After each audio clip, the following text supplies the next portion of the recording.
The South African miners' strike is into its fourth week and shows no signs of ending. There's growing frustration over poverty and inequality.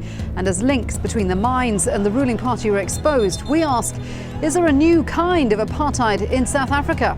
This is Inside Story.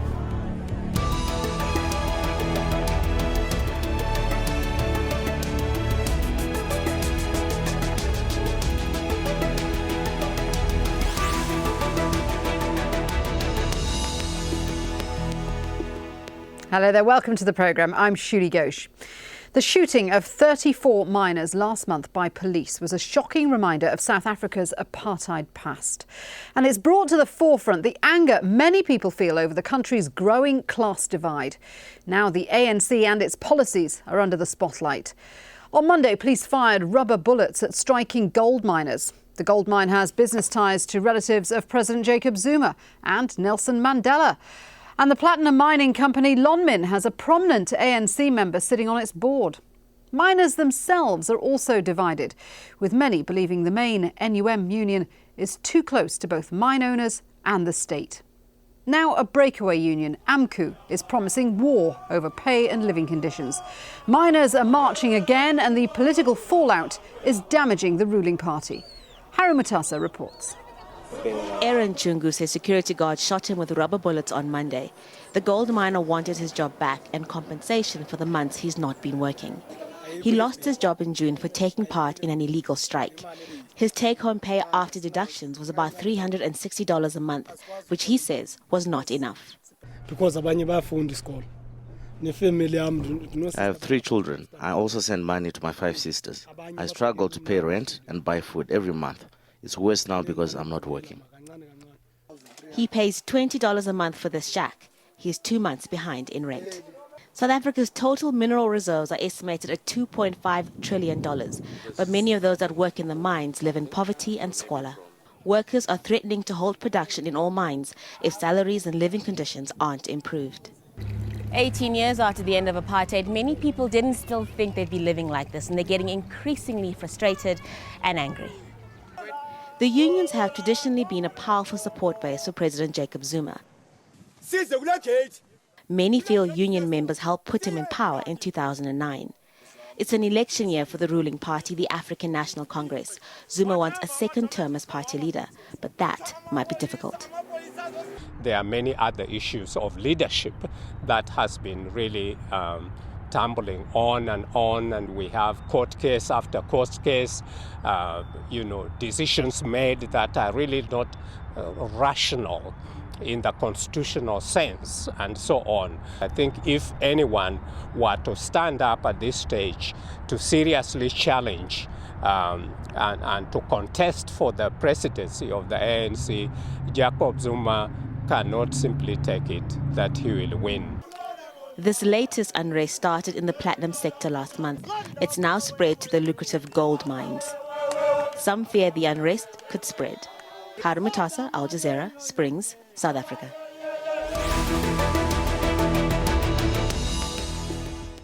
So, what is the political fallout from South Africa's mining crisis? To answer the question, we're joined by our guests today in Johannesburg, Anthea Jeffery. She's the head of special research at the South African Institute of Race Relations. Also in Johannesburg, Adam Habib. He's a professor of politics at Johannesburg University and a labour law expert. And in London, Tony Dykes, Director of Action for Southern Africa, an organisation working for justice, democracy and development. Welcome to you all. Thanks for being with us. Anthea, let's start with you, because we have known for some time, haven't we, that there is a growing divide between that sort of small, powerful elite and the majority of black South Africans who live in abject poverty. That's right, indeed. You know, when the ANC came to power in 1994, there was a great sense of excitement. And the ANC also saw itself as synonymous with black South Africa, which added really to giving it the moral high ground. But since 1994, the distance between the party and its electorate has grown. And I think a key reason for that is unemployment, which in terms of the number of people unemployed has more than doubled since 1994. In addition, I think there's increasing awareness of corruption within the ANC, a great deal of factionalism, where the disputing parties seem to put their fights before the good of the people. There's also, I think, an increasing sense that the ANC has been quite callous towards its supporters. We thought initially when President Thabo Mbeki denied people access to ARVs, to medication for AIDS, that this was simply an aberration. But the ANC seems to have been quite careless and quite callous about many other things, including the standard of care in schools, in hospitals, and now in the way in which it has dispatched armed police to deal with a demonstration by unemployed miners and others. In fact, I mean, people look at those images of what happened that day in August when police opened fire, and they say, I mean, it is quite glib to say we hark back to images of apartheid, but in a way, is it fair to say that there is a new kind of apartheid emerging in South Africa between the haves and the have-nots? Well, I would say that the division between those who have and those who have not has always been great in South Africa, and apartheid obviously had a major part in that. But the tragedy for the country is that since 1994, I think the ANC has taken the wrong policy direction in trying to increase prosperity and put the country in a situation where more people benefit. It's put its focus on redistribution rather than growth, but the existing pie is too small. And it has, through policies such as the labour laws, had the effect of squeezing the unskilled out of the labour market. It's priced them out of jobs. And at the same time, it's also, in the mining sector in particular, introduced a series of laws which have resulted in investment in the mining sector shrinking, even as it was growing enormously in many other countries, such as Australia, Chile, and so on, because of demand from China. Well, let's bring Adam in at that point, because he is our labour law expert. Do you agree with that the policies that the ANC have been putting forward have actually squeezed workers out of the employment field rather than creating more jobs? Yeah, I think Anthea has an element of truth in what she says, but I also think it's highly simplistic. I think that the anger and rage building out by the poor in our South African society is partly directed against the political elite, but it's also directed against the economic elite. And the ANC's economic policies since 1994 have not been solely focused on redistribution, they've been focused on growth, to the ignorance of redistribution. How is it that you explain that rich people have become even richer in the last 17 years? How do you explain that South Africa has achieved growth rates for the longest period of its history? And how do you explain that economic inequalities have increased in the last 17 years? But so have if the you talk ANC about made distribution, mistakes? Absolutely. If we talk about distribution, I mean, yes, there have been a small group of people who become a lot richer, but in terms of the vast majority of the population there is still poverty, unemployment. Youth unemployment is, by some accounts, more than 50%. I mean, that's a huge powder keg. That's absolutely correct. But if you ask Anthea what you should be doing about it, she's going to be suggesting a whole series of policies that only focus on growth. That is largely what happened in the United States or the UK. Don't focus on redistribution. Don't get a focus on getting the kinds of people into jobs. You're never going to create jobs in South Africa by simply relying on the market. You're going to create jobs in South Africa by having an industrialization plan, by focusing on getting poor people jobs, by focusing on getting unskilled jobs in particular sectors. You're going to have to be adopting the kinds of policies that South Korea used in the 60s and 70s, that partly what China used, etc. I think that there is a very, very narrow reading of what South Africa needs to do to proceed forward. Has the ANC made mistakes? Absolutely. Has it looked after the rich? Absolutely. But it's looked after the politicians in its midst, but it's also looked after the conditions of the rich minority in South African society, and has not done enough for poor people in this country. Tony, what do you think? I mean, what's gone wrong after all these promises of a new South Africa that were made 18 years ago? Well, in a simple sense, what I think they've discovered is, difficult and long as it was to achieve a form of political transformation, the struggle to achieve a socio-economic transformation is proving even more difficult. And I think what we've witnessed in South Africa is there's still a major divide by race. There's a continuing divide by gender, but there's perhaps a small but growing divide by class in South Africa. And if I can take some issue with Anthea, and I respect some of her knowledge and contribution, it would seem to me that many of those workers who are demonstrating now in South Africa are doing so to increase their wages. So, and then the union, the National Union of Mine Workers in this case, often accused of not representing their interests.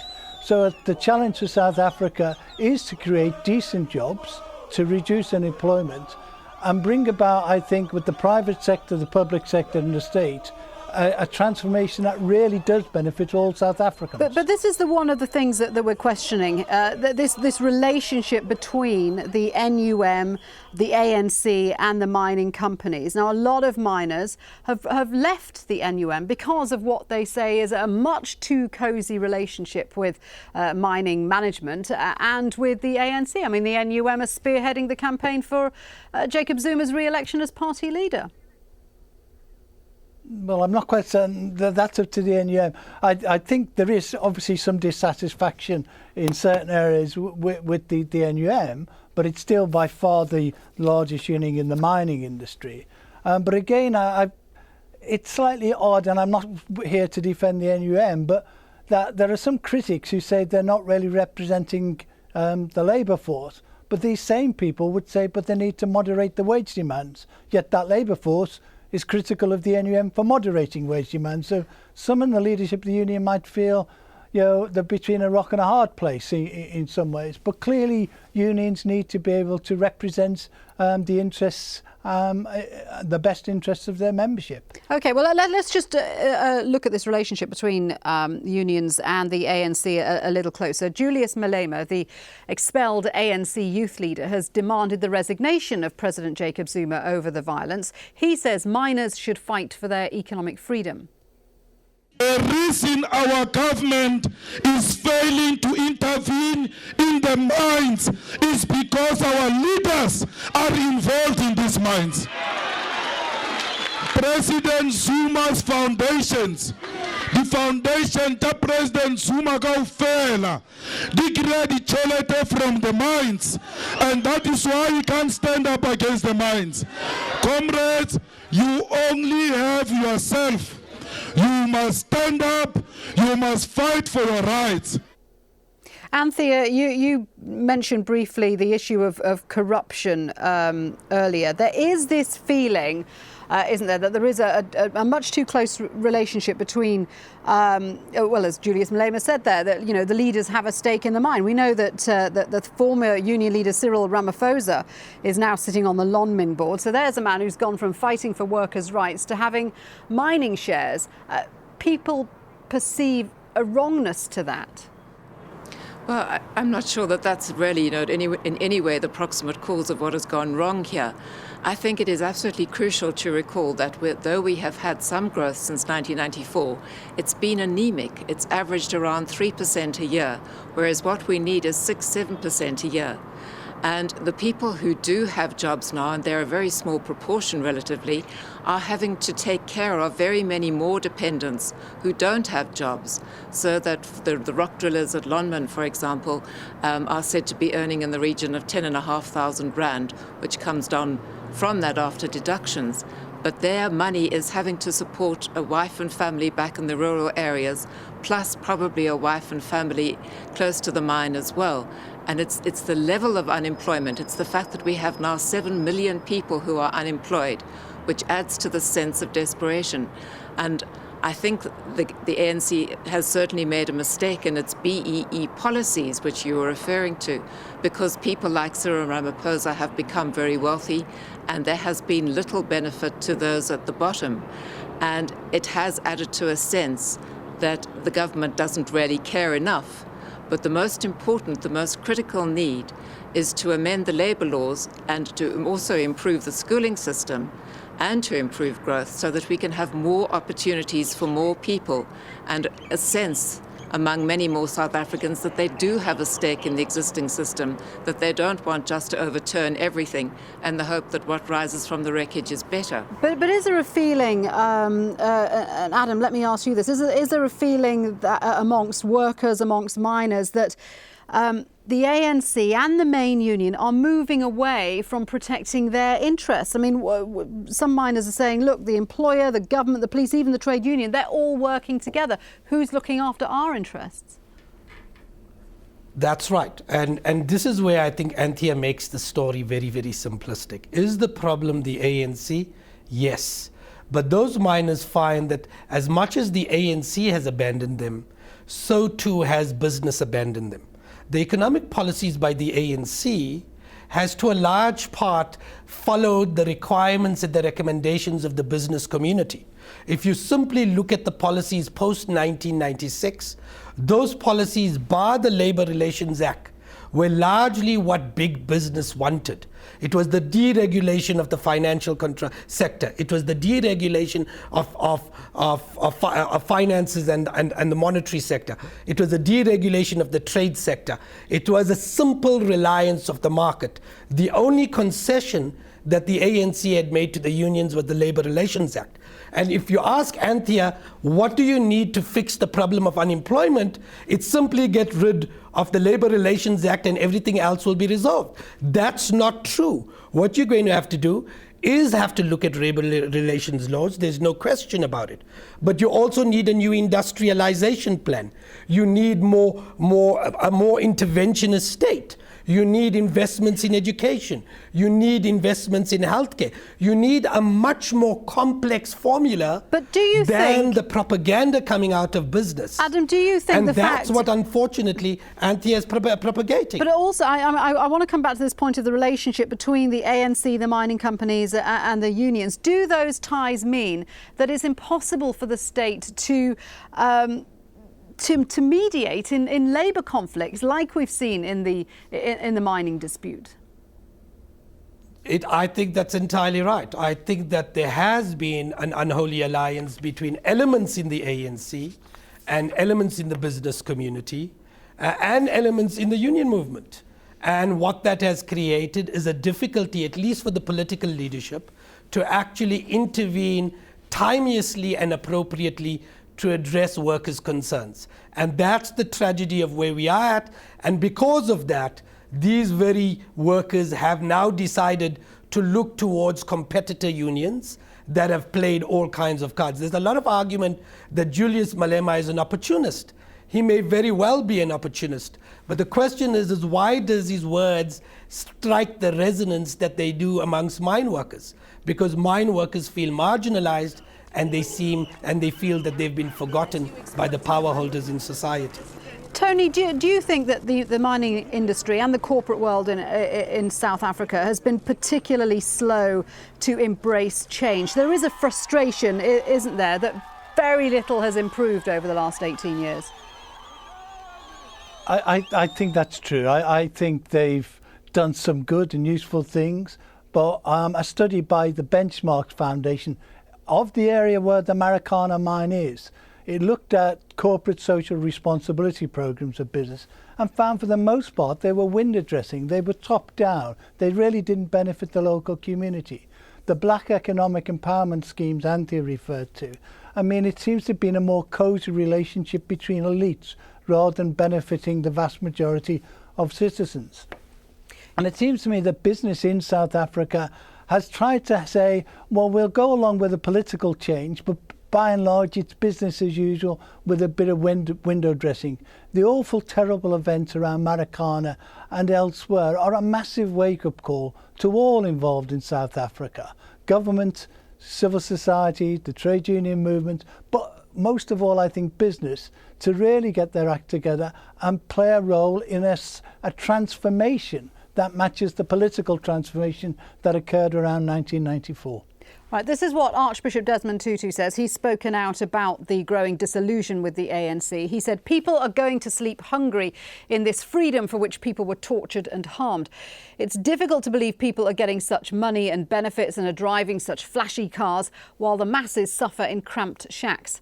He added, Marikana felt like a nightmare, but that is what our democracy is in 2012. Tony, back to you. Jacob Zuma is, of course, looking for re-election as party leader. How damaging has this mining dispute been for him and his chances? Well, I don't think any political leader can be undamaged if 34 people are shot dead effectively by the forces of the state. I mean, that's a terrible, terrible thing to happen. But my own guess, and Adam and Anthea will have their views, is that Jacob Zuma currently is very likely to be re-elected as the leader of the ANC, but that's up to the ANC. I think one of the lessons learned within the ANC and perhaps wide across South Africa, it's not just about leaders, it is about the policies and the actions that really flow from those policies. That is what's needed in South Africa, the right policies and the action that flows from them. Anthea, presumably you agree with that there has to be policies which the ANC have to bring in which will affect solid, concrete change on the ground. I think there are very many policy changes that are needed, and I disagree with Adam when he says that the business has really crafted these policies which the ANC has been using in terms of black economic empowerment. There were grave warnings, particularly about the changes in the mining sector, that this would deter investment, and that is now evident. The Fraser Institute does annual surveys of the mining investment potential of different countries, and South Africa has been falling down the rankings and has failed to attract investment despite our massive mineral resources at a time when other countries have been able to forge ahead, taking full advantage of Chinese demand. So the mining sector is now a sector that's in grave trouble, even though it's one where we have great comparative advantage, where we should be trying to use our resources to the best possible extent. But coming back on the question of Jacob Zuma, I think he is unlikely to be toppled even after this, perhaps because of his strong Zulu base, the KwaZulu-Natal ANC branches. You don't think he's lost credibility because of the violence and the fact that he's been perceived as spending more time speaking to Lonmin managers than to the striking miners? I think that there's a great deal of disillusionment about President Zuma, and not only over this incident, but he's been seen for a long time as an ineffective leader who simply his cabinet is full of people from both sides of the spectrum, and the result is that they've not made any clear or firm decisions since he came to power. But I fear that there's no clear contender against him, though Kgalema Motlanthe is perhaps beginning to emerge as such. Okay. But politically incorrect as it is to say this, I think one has to look at the ethnic factors too, and that President Zuma's Zulu base will be extremely important to him at Mangoon. Do you agree, Adam? Do you think that despite all these issues, Jacob Zuma will survive? I'll say two things. I'll say that I think Jacob Zuma is likely to win. I think it has nothing to do with the fact that he's Zulu. I think there's too easy an attempt to ethnicize South African politics. I think he is likely to win because he has the largest home base, which is KwaZulu-Natal. That has nothing to do with Zulu. It's got to do with the fact that he comes from KwaZulu-Natal. He has support from Mpumalanga, which has nothing to do with the Zulu base. He has half of the Free State, which has nothing to do with the Zulu base. So I think that's not the reason why, but I do think he'll win because there's no contender. I also think that we will have this rage building unless we deal with economic inequalities in our society. More violence, do you think? More unrest across South Africa? I think we run the risk unless we deal with inequality. The top 3 Lonmin executives earn equally to all what the miners earn. Business is not innocent. It is as guilty as the ANC is. And I think that lesson has to be understood by everybody if we're going to fix this problem. OK, we're going to have to leave it there. Thank you very much indeed to all my guests. A really fascinating discussion today. In Johannesburg, Anthea Jeffery and Adam Habib, and in London, Tony Dykes. And thank you for joining us on this edition of Inside Story. You can email us at insidestory@aljazeera.net. But from me, Shiulie Ghosh, and the rest of the team, bye for now.